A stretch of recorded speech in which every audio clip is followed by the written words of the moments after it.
así como se lo has dado. Señor, que tu mensaje pueda caer en buena tierra de nuestra vida, para que produzca fruto, Señor, y te demos gloria. Señor, gracias por la vida del pastor, bendícelo. Y Señor, prepara nuestro corazón, te lo abrimos para recibir tu palabra, en el nombre de Jesús. Amén. Gracias, Héctor. Pueden tomar sus asientos.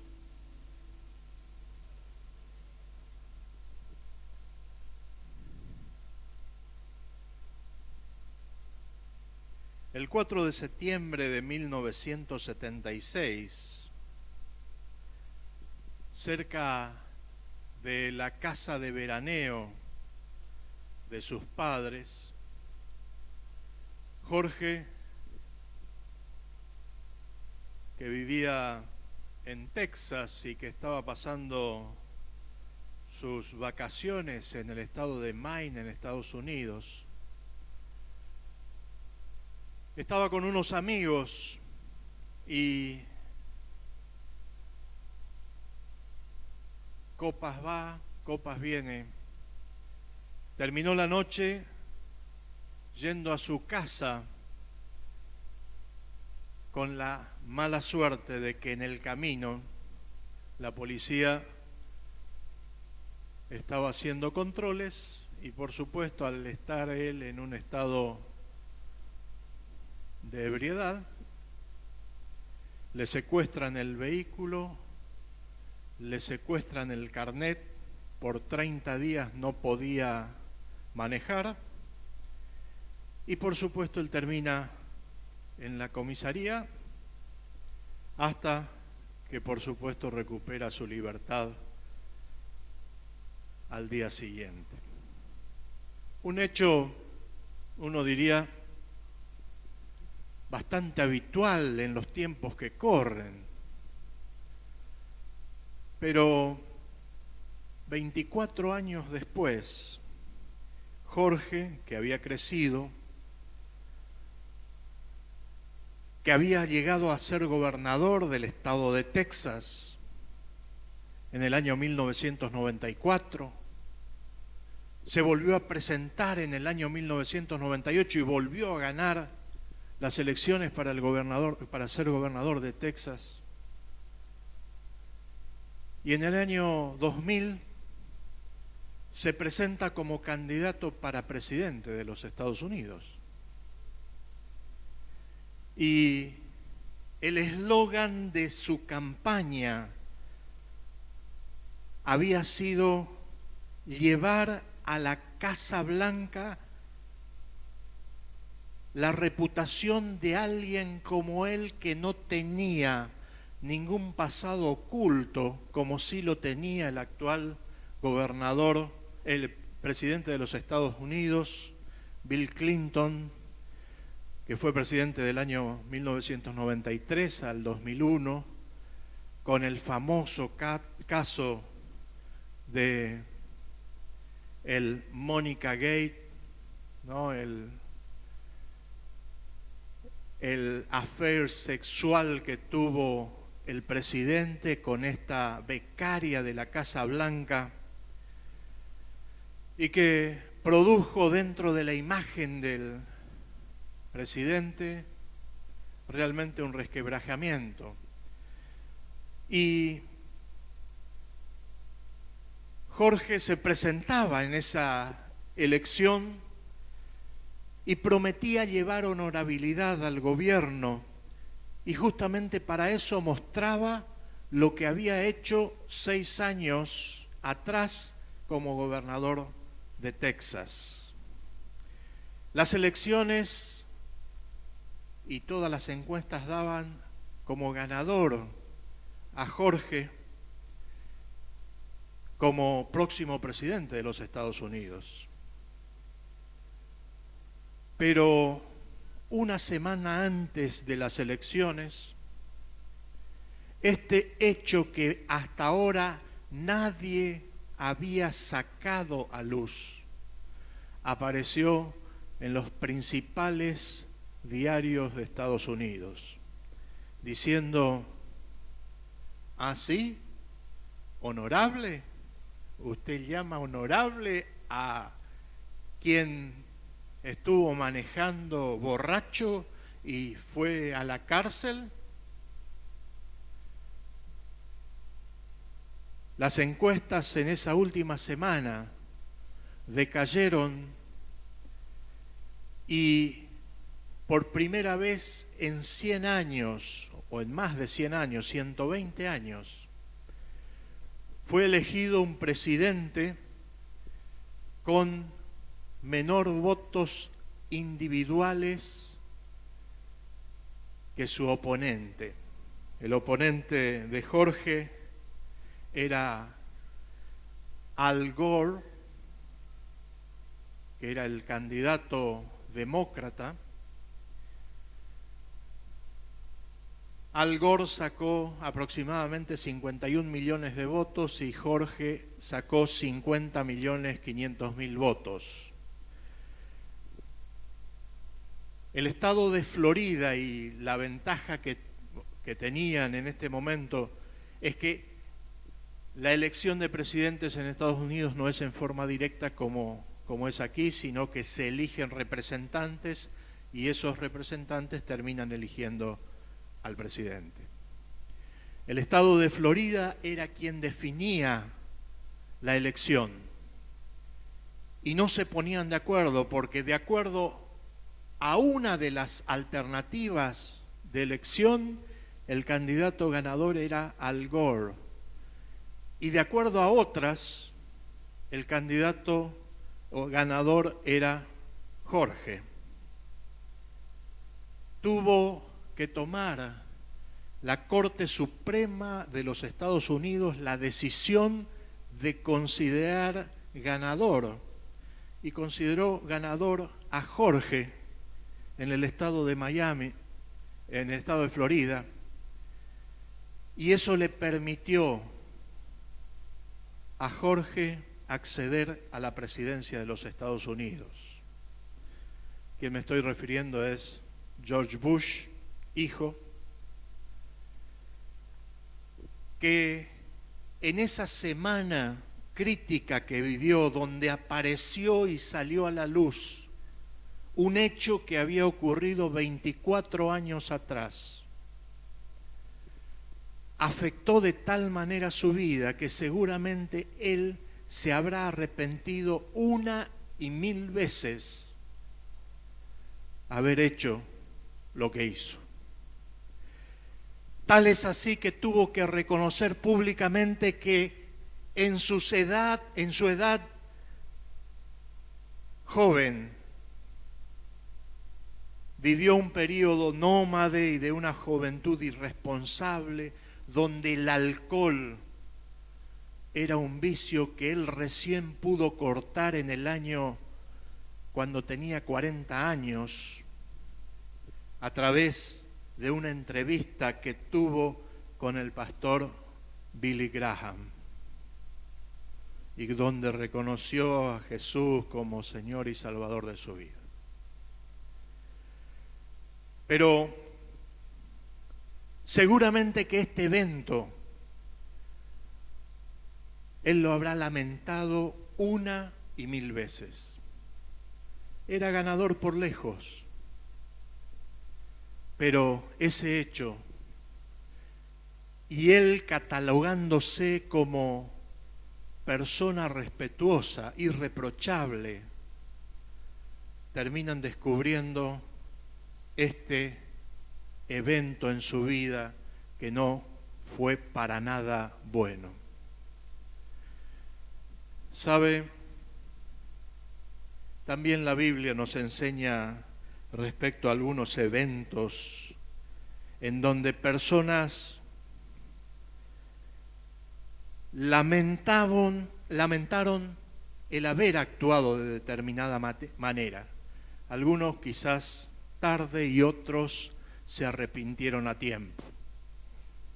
En 1 Samuel capítulo 25, todo el capítulo, como es muy largo, yo le ofrezco la versión actualizada del inicio del pasaje para que usted no se aburra leyendo. Si se aburre, se va a aburrir escuchándome a mí, pero deme esa oportunidad. La historia que nos narra la Biblia en 1 Samuel capítulo 25 es la historia de Nabal, Abigail y David. David, por cierto, tenía ya en ese momento aproximadamente 30 años, un poco menos de 30, porque recién a los 30 él comenzó a reinar, y aquí estamos un tiempito antes de que muriera Saúl y él fuera declarado rey de Israel. Así que tenía un poquito menos de 30 años. ¿Recuerdan ustedes que la semana pasada lo veíamos a David cuando tenía 15, ¿verdad? Y desde esa edad, desde los 15, el pastor nos decía, ¿qué pasó ahí? Desde los 15 en adelante. Bueno, desde los 15 a los 30, David los pasó en el desierto, pero literal, los pasó en el desierto, escondido en el desierto, tratando de escapar de Saúl, el rey que lo quería matar. Ahora, evidentemente, yo quisiera sacar unas definiciones. Necesitamos pensar, decir y hacer lo correcto. Y para comenzar, yo quisiera definir, el diccionario define correcto como algo libre de errores o defectos, algo que está conforme a las reglas. Y si alguien habla de una persona y dice que es una persona correcta, dice que es de conducta irreprochable. Déjeme hacerle también una acepción respecto al significado de los nombres que tienen los personajes de esta historia: Nabal, Abigail y David. El significado de Nabal es necio, estúpido, grosero, indigno, perverso, insensato, imprudente, mezquino. ¿Hay algún Nabal en medio nuestro? ¿Verdad que no? ¿Verdad que no? Abigail, el significado de su nombre es la que es la alegría de su padre. ¿Hay alguna Abigail aquí? Ay, y con honor, ¿verdad? Qué bueno. Y David, el significado de David dice el amado por Dios. ¿Hay algún David por acá? Ay, David, y el significado es el amado por Dios. Ahora, ¿sabes qué significa tu nombre?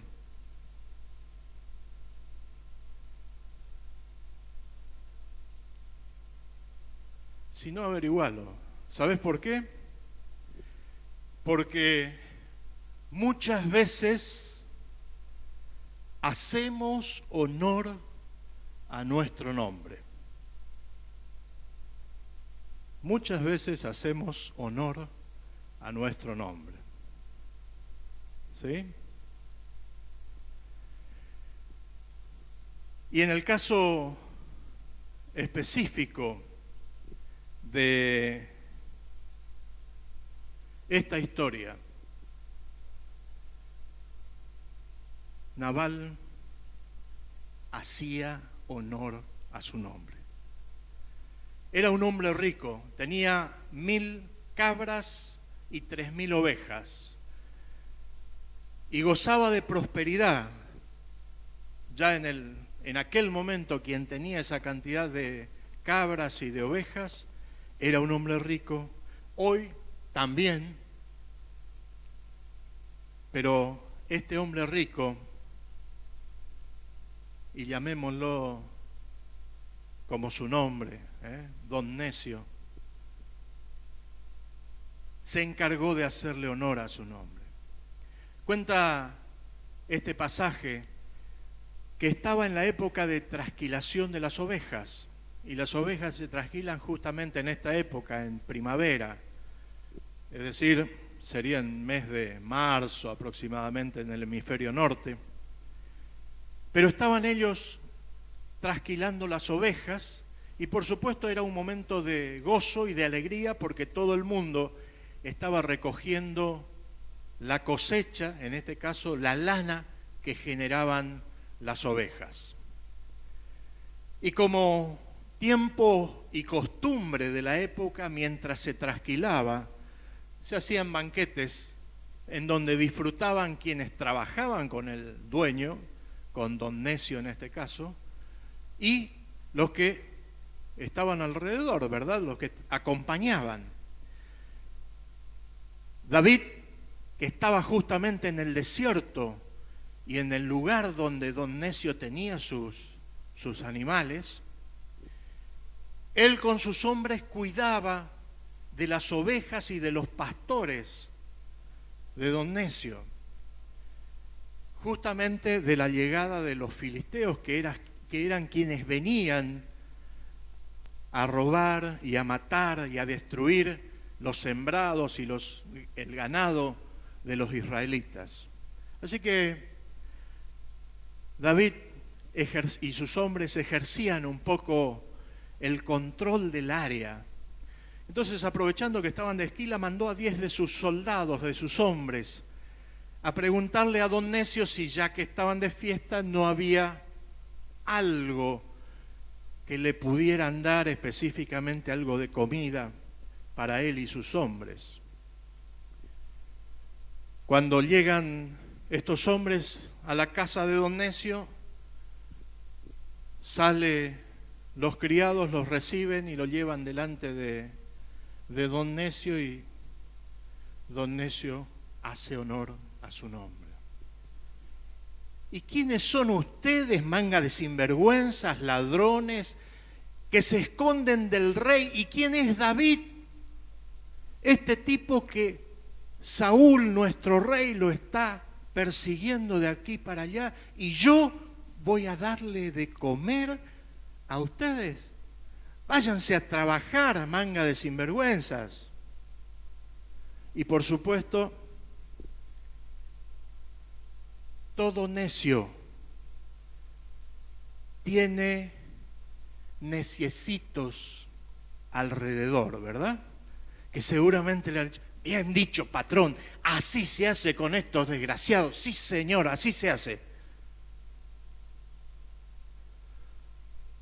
Pero menos mal que también dentro de todo grupo hay personas que razonan. Y uno de los empleados fue a decirle a Abigail, la esposa de Don Necio, mirá, vinieron 10 hombres de David y tu marido los sacó carpiendo. Así que tratá de hacer algo porque si no mañana seguro que nosotros no contamos el cuento. Entonces Abigail lo que hace es agarra todo lo que tenía en su casa, todos los alimentos que tenía en su casa, lo carga en las mulas y sale a recibir a David. Y lo encuentra justamente cuando David estaba viniendo, refunfuñando con toda su gente, así nos paga este malagradecido las veces que nosotros lo cuidamos de los filisteos y de los animales salvajes, a sus cabras, a sus ovejas. Vas a ver lo que es bueno, hombre desconsiderado. Y refunfuñando David con sus hombres y dándose manija al acercarse a la casa de don Necio. Pero Abigail se encuentra con David y al encontrarse, y esto sí quisiera que leamos a partir del versículo 27,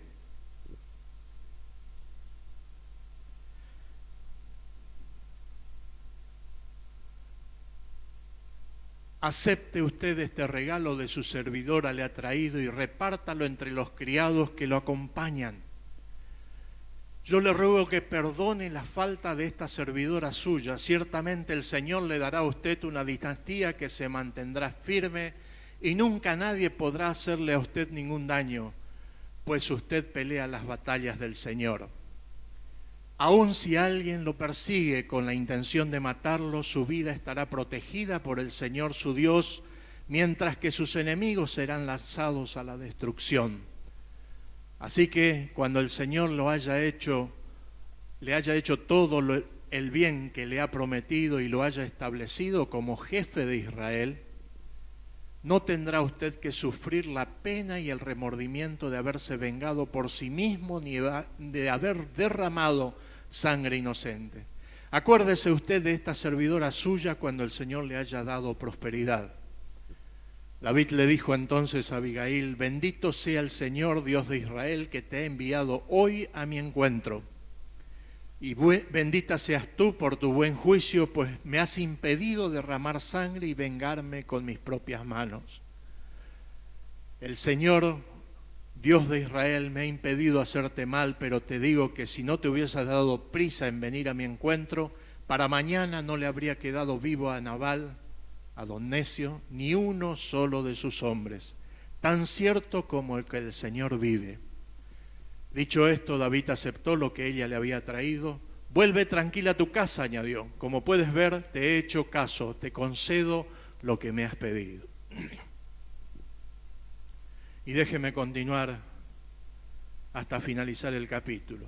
Regresa Abigail a su casa y don Necio estaba pero tan borracho después de la fiesta que ella optó por no decirle nada esa noche y se lo dijo al día siguiente cuando se le había acabado la borrachera a don Necio.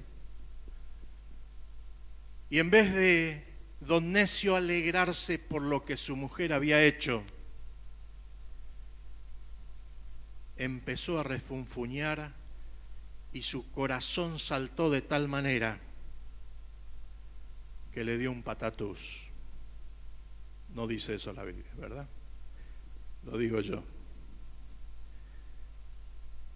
Sigue la historia y dice que no solamente don Necio no se conformó con que Dios le haya dado uno para que recapacitara. No, él no recapacitó. Siguió refunfuñando y a los 10 días Dios dijo basta. Le dio un segundo patatús y don Necio muere.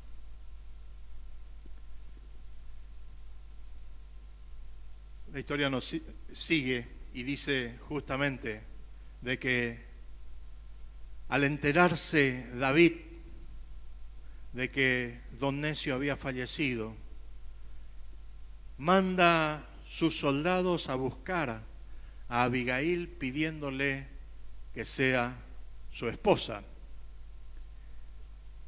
Y colorín colorado, Abigail acepta ser la esposa de David y por lo tanto pasa a ser la tercera esposa de David. ¿Sabe?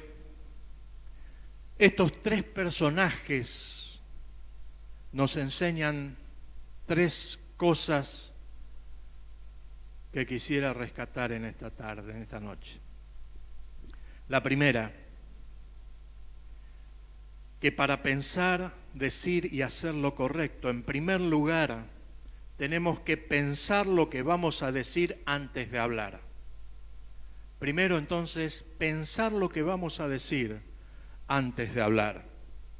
Y hay algunos que dicen, yo digo lo que pienso, y se escudan detrás de eso, y entonces largan una sarta de barbaridades, pero yo digo lo que pienso, yo no soy hipócrita. Y es más, algunos lo dicen de tal forma que hieren más por las formas que lo dicen que con las propias palabras que lo están diciendo. O sea que no solamente es importante pensar antes de hablar, sino que es importante pensar cómo decir lo que vamos a decir. ¿Sabe? En Mateo, el capítulo 12, los versículos 34 en adelante, 34b en adelante, Jesús habla al respecto. Y esto es lo que dice: de la abundancia del corazón habla la boca. 35.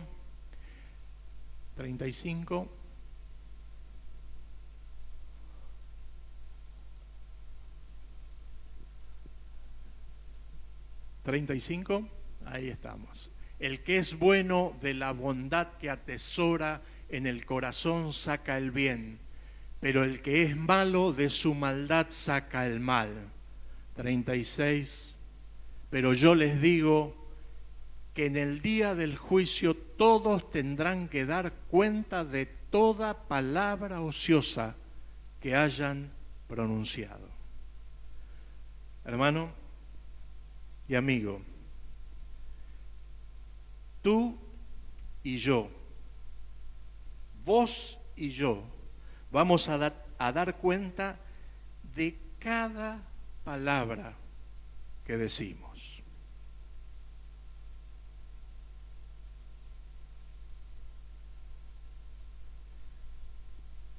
Así que con más razón tenés que tomarte tiempo de pensar lo que vas a decir y cómo lo vas a decir. Santiago, en el versículo 1, verso 19,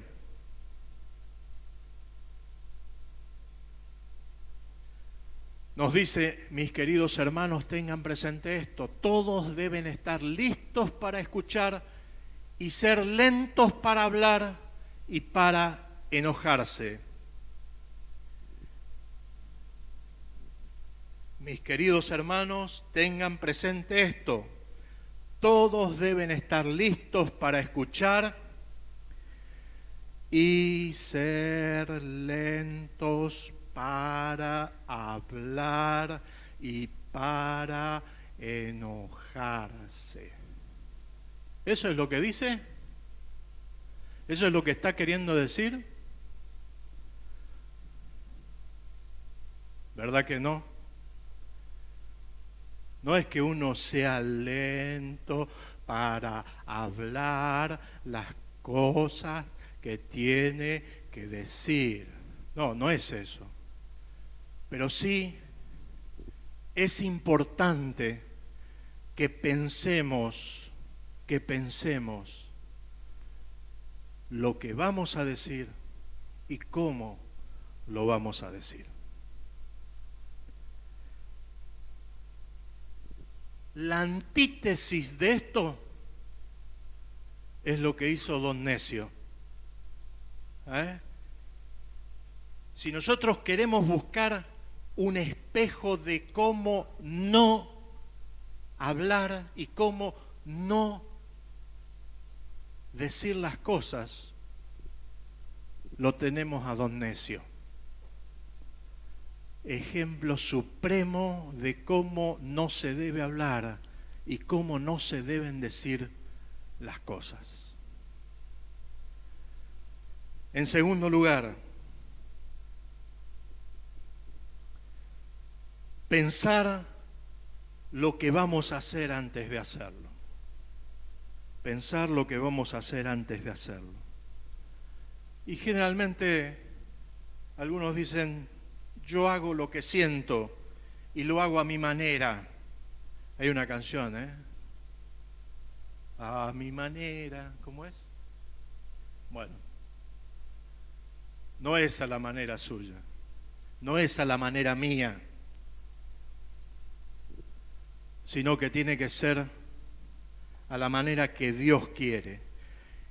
Y si bien es necesario hacer las cosas porque tenemos que hacerlas a la manera de Dios. Y en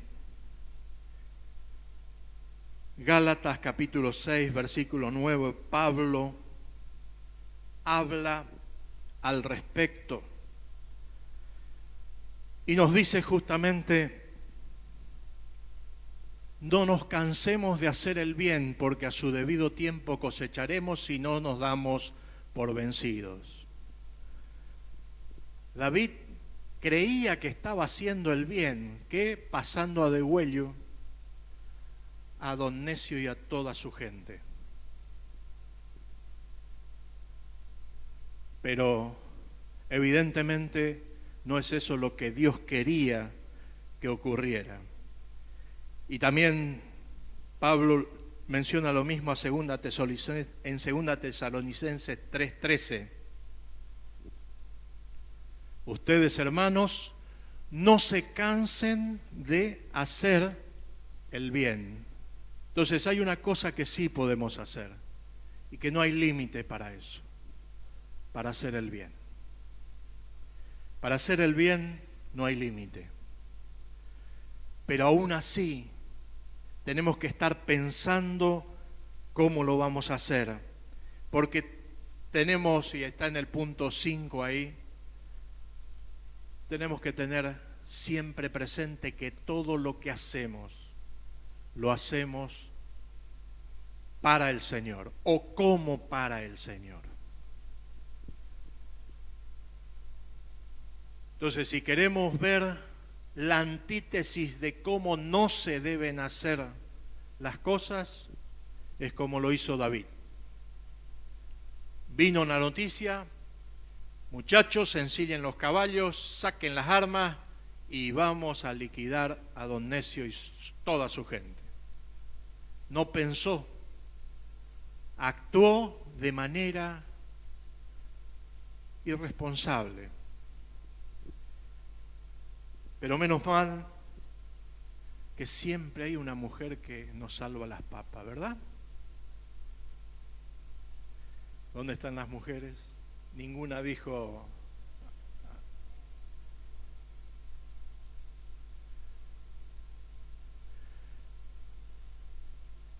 Estaba Abigail. Y ella no tuvo problemas en humillarse para reparar el error de don Necio. No tuvo problemas. Ella asumió como propio el error de su marido. Ella asumió y dijo, discúlpame, David, yo tengo la culpa porque no estuve ahí cuando tu gente llegó a ver a mi marido, el don Necio. Yo tengo la culpa, porque si yo hubiese estado ahí, otra hubiese sido la situación. Y no tuvo problemas en humillarse para enmendar el error de su marido, tomándolo como propio.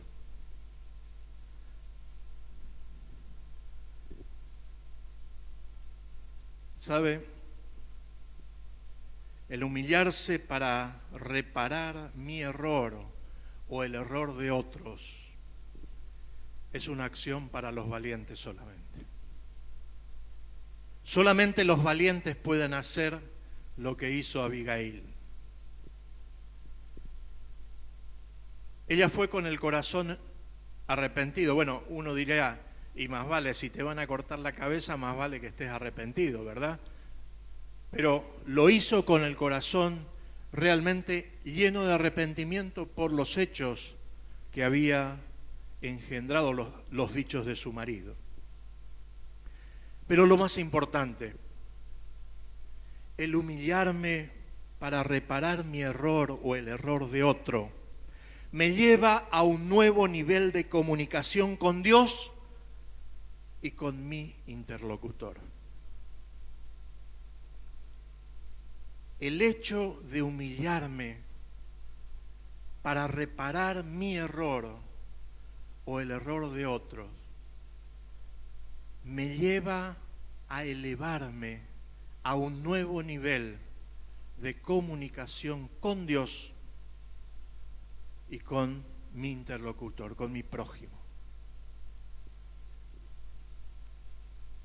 ¿Y sabe lo que pasa normalmente, mi amigo y mi hermano? Que las mayores cosas incorrectas las decimos y las hacemos a los que más queremos.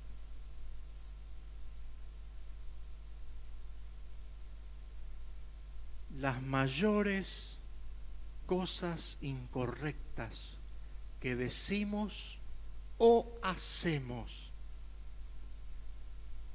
las hacemos o las decimos justamente a las personas que más queremos.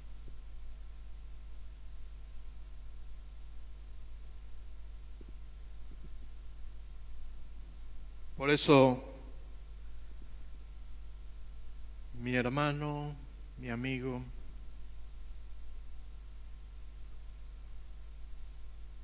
si hoy el Espíritu te ha tocado, a todos los que no hicimos o no dijimos lo correcto en determinada situación,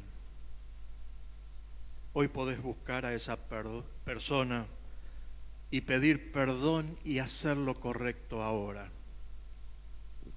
No desaproveches la ocasión. Haz lo correcto. Pide perdón. No desaproveches la oportunidad. Haz lo correcto. Pide perdón. Esposos,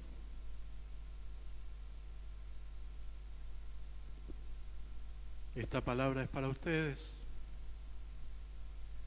Padres, esta palabra es para ustedes. Hijos, esta palabra es para ustedes. Hermanos, parientes, hermanos en la fe, esta palabra es para ustedes. Y para mí, por supuesto, para mí también.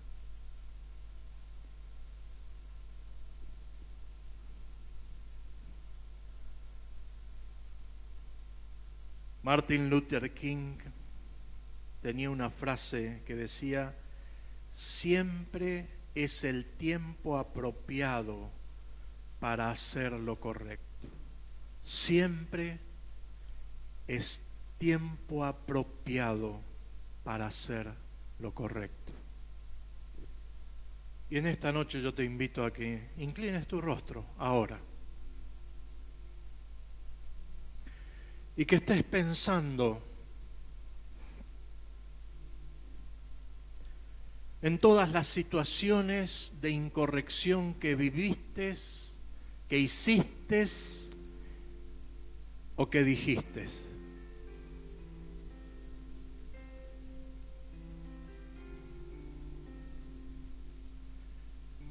Y si a través de esas palabras o de esas acciones heriste, lastimaste a quien más querés, toma la decisión de arrepentirte y de pedir perdón, de pedir que Dios te dé la valentía de poder afrontar la situación.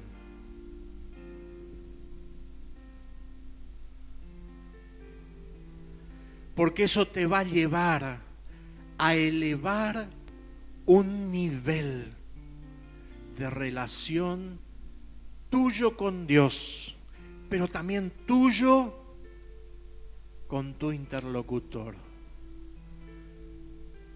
¿A quién dañaste? ¿Quién te dañó?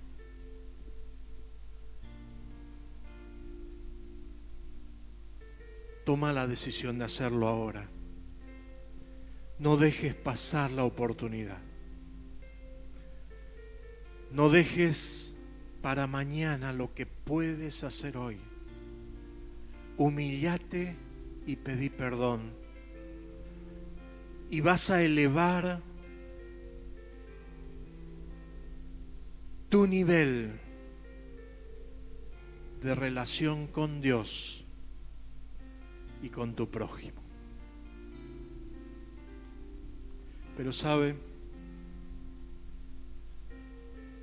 para hacer lo correcto, la primera cosa que hay que hacer es aceptar a Jesús como Señor y Salvador de su vida. Y en esta noche, si vos todavía no aceptaste a Jesús como Señor y Salvador de tu vida, yo quiero invitarte a que lo puedas estar haciendo ahora, para que Él te dé la capacidad de humillarte, para que Él te dé la capacidad de rendirte a sus pies, para que puedas amar,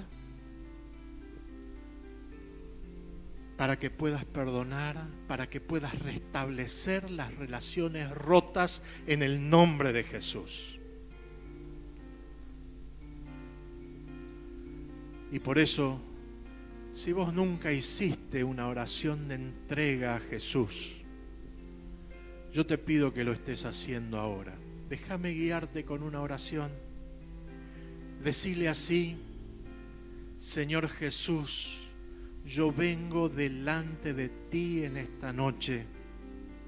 Reconozco que no puedo llevar adelante mis relaciones.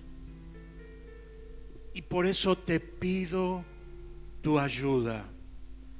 Quiero que tú entres a mi vida y que me cambies, que transformes mi vida. Quiero reconocerte como Señor y Salvador de mi vida. Quiero que perdones todos y cada uno de mis pecados. Quiero que inscribas mi nombre en el libro de la vida. Quiero tener paz y tranquilidad y buena relación que solamente tú puedes dar. Quiero recibirte, Señor. Y si realmente hiciste esta oración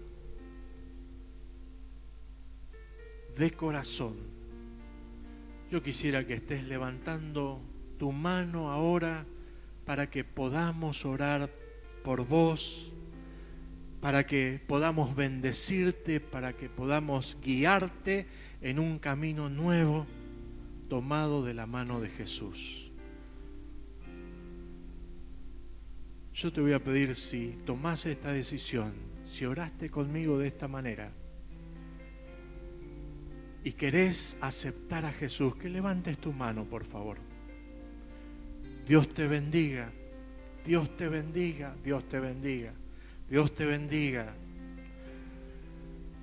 Dios te bendiga, Dios te bendiga. ¿Saben? Yo le voy a pedir una cosa más. Yo quiero orar por ustedes.